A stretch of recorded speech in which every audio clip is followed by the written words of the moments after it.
Ready to make a real impact every day?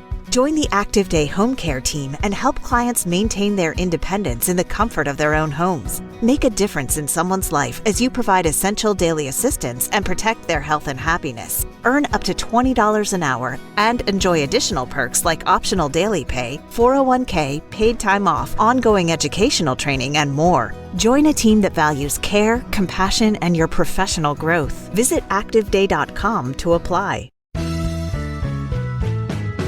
This is a Bramble Jam podcast.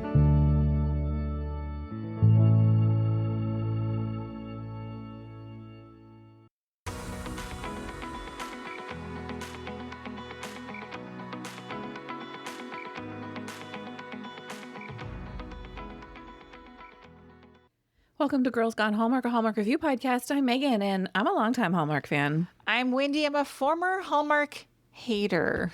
Until today. I know. I was like, where am I going to be back? Like, okay, well, we're going to get into it. On today's episode, we're discussing A Machu Picchu Proposal, which originally aired on June 28th, 2025 on the Hallmark Channel, the final movie in Hallmark's Passport to Love series. Incidentally, it was the first movie announced in the Passport to Love series. They were leaning heavily on that big announcement. And this was the anchor in their lineup. Please follow us on Instagram while you're listening, after you're listening. Keep up with us. Never miss an episode. We are Girls Gone Hallmark. Hey, we have a Facebook group. It's called Girls Gone Hallmark. In Facebook groups, people are talking about this movie in there. Are they? Did you take a look? I did. And I am surprised to report that there was somebody who was like, this was my favorite movie of the bunch. I saw that. We haven't mentioned this in a little bit, but beyond Girls Gone Hallmark, we have a Patreon page, account, platform where we produce 4 bonus podcast episodes every month. Those are more lifestyle. We do a pop culture club episode. We do a what's good behind the scenes unfiltered chit chat episode. We do a this month in, which is we take on a trending topic. And then we do an approved episode where we share things we are currently using and loving. If you want a little more Megan and Wendy, a little less Hallmark, you can find us on Patreon at patreon.com/Megan and Wendy. And you can get a whole week free over there to check that out. We usually don't have Girls Gone Hallmark episodes on Monday. So you can listen to Patreon on Monday to start your week. That's right. Hey, if you have thoughts on our review or any of the Hallmark movies from this month in June, we are compiling your emails and telephone messages, voice notes. I don't know, whatever you call it in 2025, where you leave a voicemail for our upcoming mailbag episode. So give us a call, 949-329-8090, or you can email us at girlsgonehallmark@gmail.com. And we're going to jump right into a synopsis of A Machu Picchu Proposal. Katie helps plan her brother's proposal atop Machu Picchu. When the proposal is ruined by spontaneous chef Carlos, Katie enlists Carlos to help her find the most romantic spot in all of Peru. Did Carlos ruin the proposal? I mean, did she actually enlist him to help her find a new spot? She takes him along as her traveling buddy under the guise of finding him new secret ingredients. Yes, which I think were grubs eventually. Yay. Have you ever found a grub in your garden? I don't believe so. I don't know if that's exactly what those little shrimp bugs were exactly when she cracked open whatever that root was.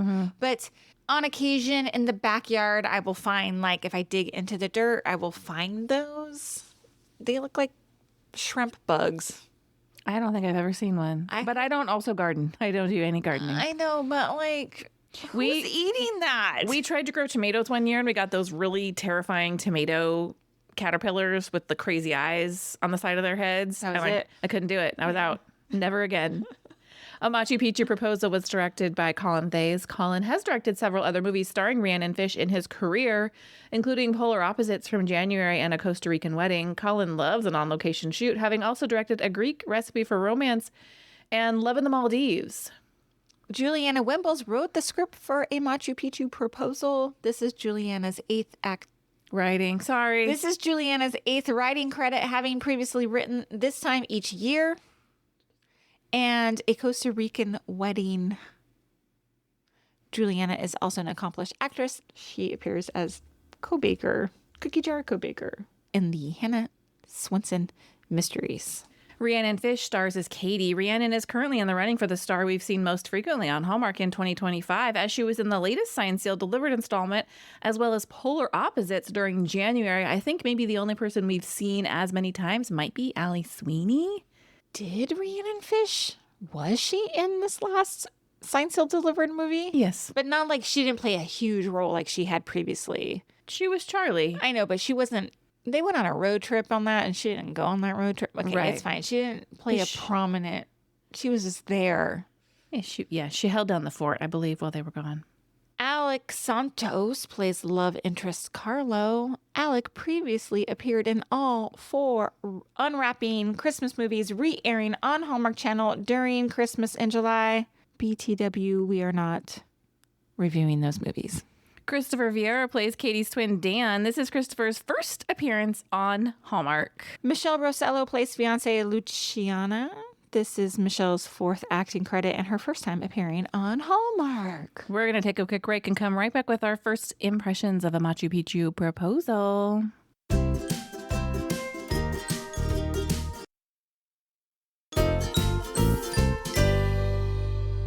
Well, Wendy, what was your first impression of A Machu Picchu Proposal? It's not mean, but if this is what Hallmark is buying these days, I've got a vacation slideshow they might be interested in. My first impression is watching this movie felt a little like hiking uphill both ways. 100%. Can I just share a quick thought here? Yeah. I don't understand why Hallmark continues to purchase movies. From certain production companies? Yeah. I have to assume that it works out as a good business decision for them. Like the I'm purchase sure. price versus the money they stand to make by airing it from commercial revenue, right? It must work out in their favor. Otherwise, they wouldn't continue to do it. But I would agree that movies produced in-house, I prefer them. Same. I'm sure there's been some good ones in the past from this particular production company, but I also believe that they have kind of built a reputation that when I know it's one of their movies, I already kind of go in with a... We know they're working with a limited budget. And so while I think you can absolutely make quality programming on a limited budget, I think it does add some more challenges. Yeah. And sometimes it shows. Yeah. You want to talk about likes? I do. Buckle up. Let me hear yours. Well, I think it's going to be everyone's favorite thing about this movie, the Peruvian setting. It's mine. It's stunning. The scenery, the cinematography. I mean, they do some wide shots that you truly are stunning. You stand back, makes you want to visit. It's gorgeous. The colors are very vibrant. They shot in a variety of locales. I appreciate that. And I was very drawn visually to the scenery in this movie. I agree. When they were doing the salt mining, I thought it was really super cool. Mostly because I've never seen anything like that before. I don't know how salt comes to be. Especially that kind of salt. Yeah. I mean, to your point, in addition to the scenery, I think they did a really great job of integrating the culture of Peru into this movie. With food, we have the empanada making, we have the women and the textiles. Yeah. We have Pachamanga, which is cooking in Mother Air. We had the chocolate moment.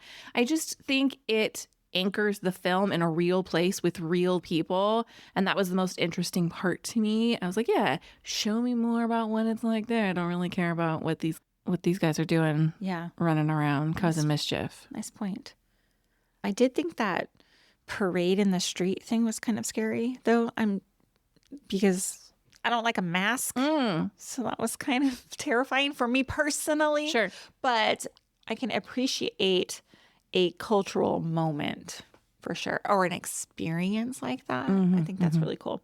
Peru was also top of my likes. The next like that I have was the llamas, goats, and the sleeping dog. Yeah. Look, the human characters were not working for me, but at least I got some like really cute animals that I was interested in. Like that one scene where the lady's like holding that baby goat in like a sling, and I was like, I want to do that. That looks fun. And then I don't know if you saw it, but there was at the top of the movie, once they get to Peru, there's just a dog sleeping like on the side of the road by a busy street. Yeah, he's just snoozing. You know, it's always so wild to me when like you go to a foreign country and they have like just wild dogs on the streets. So crazy to me. I remember one time I was in Turks and Caicos and it was like that. I was like, can somebody get that dog, please? I know. Do you have any other likes? I'm ready to talk wishes. Oh my gosh. You only had one like and it was Peru. Peru and its people. Okay. Let's talk wishes then. Okay. I want to talk about the final proposal.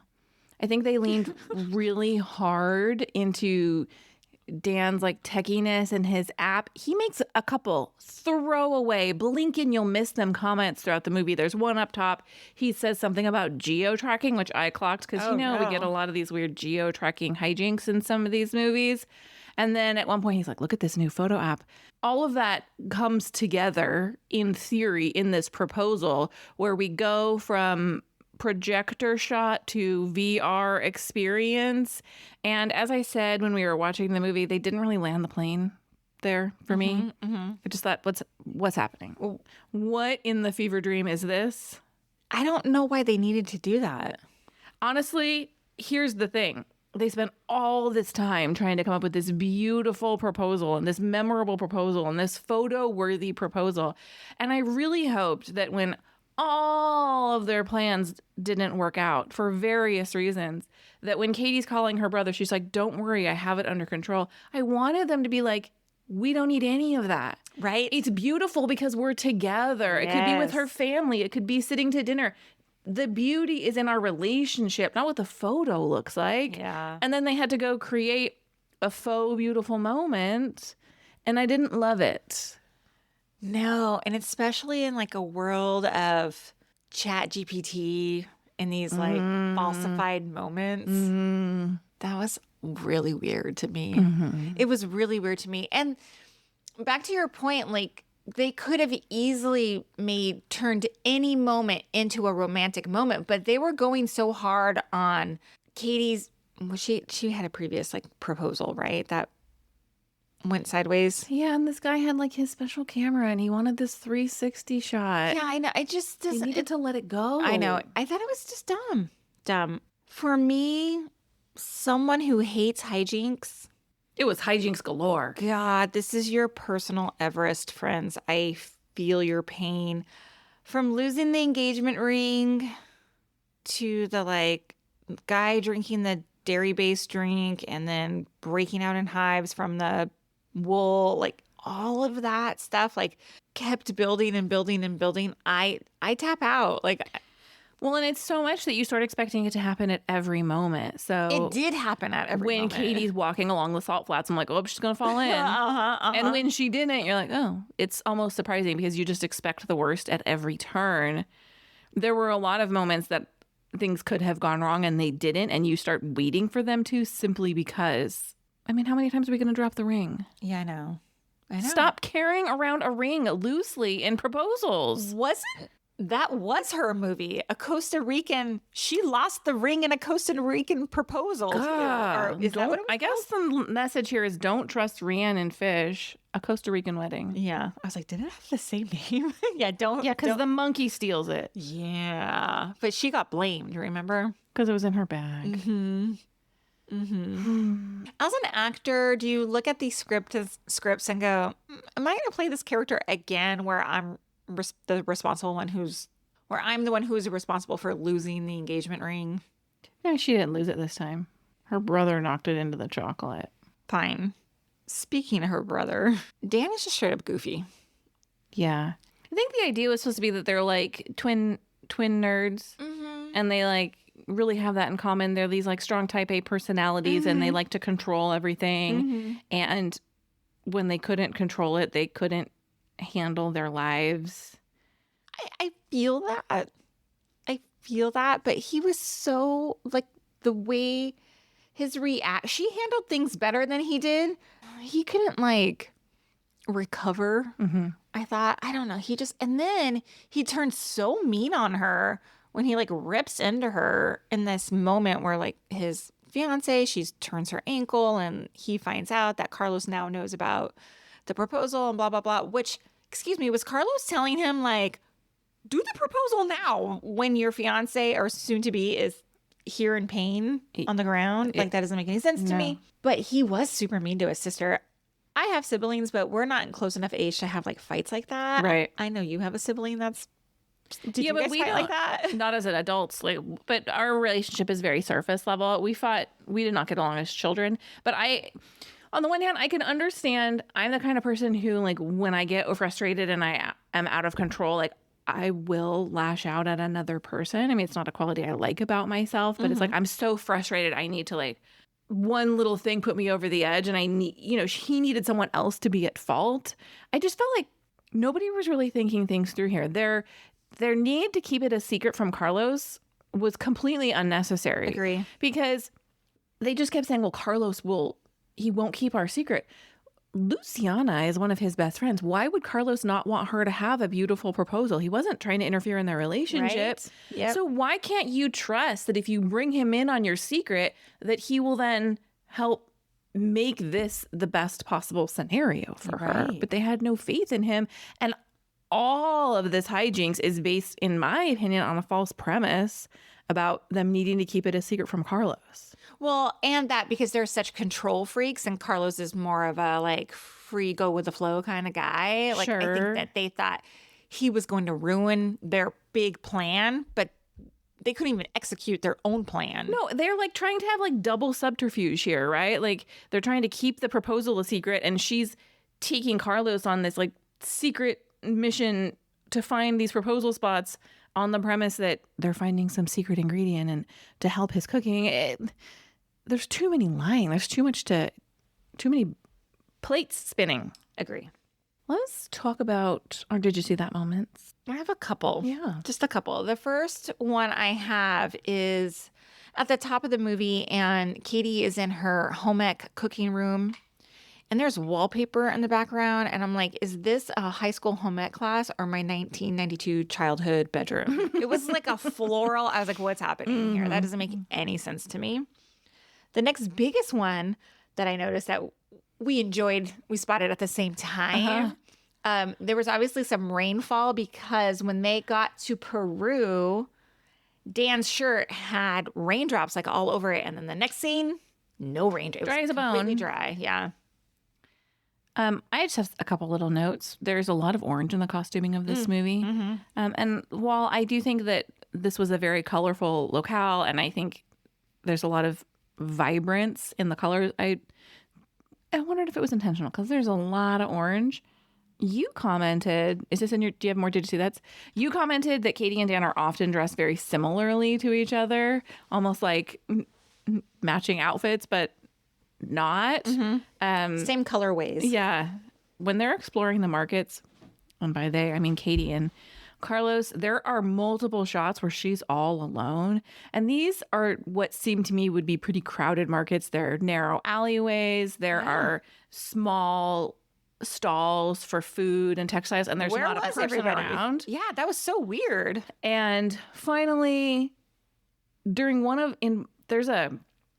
an alleyway outside a restaurant and there's a canal running down the center of the alleyway. And I just would absolutely have stepped right in that and tripped without a doubt. Could you imagine? I wonder how many people have stepped in that and like turned their ankle. God, I can't imagine. Yeah, that seems really dangerous. Yeah, I'm wondering why that is the way it is. Yeah.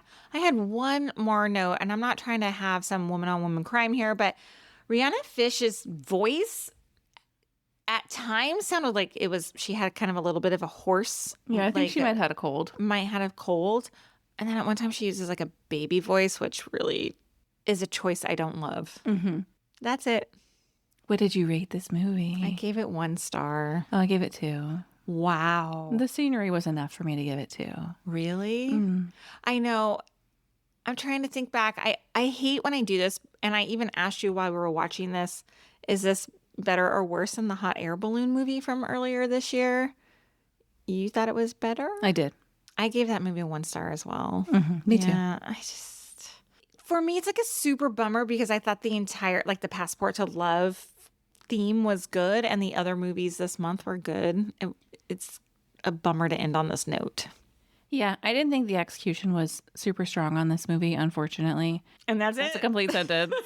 Thank you for listening to this episode of Girls Gone Hallmark, a Bramble Jam podcast. If you love this podcast, we do love your 5-star ratings and reviews, and you can leave them right in the podcast app that you are listening to. We will be back with more Hallmark reviews very soon. Goodbye. Bye.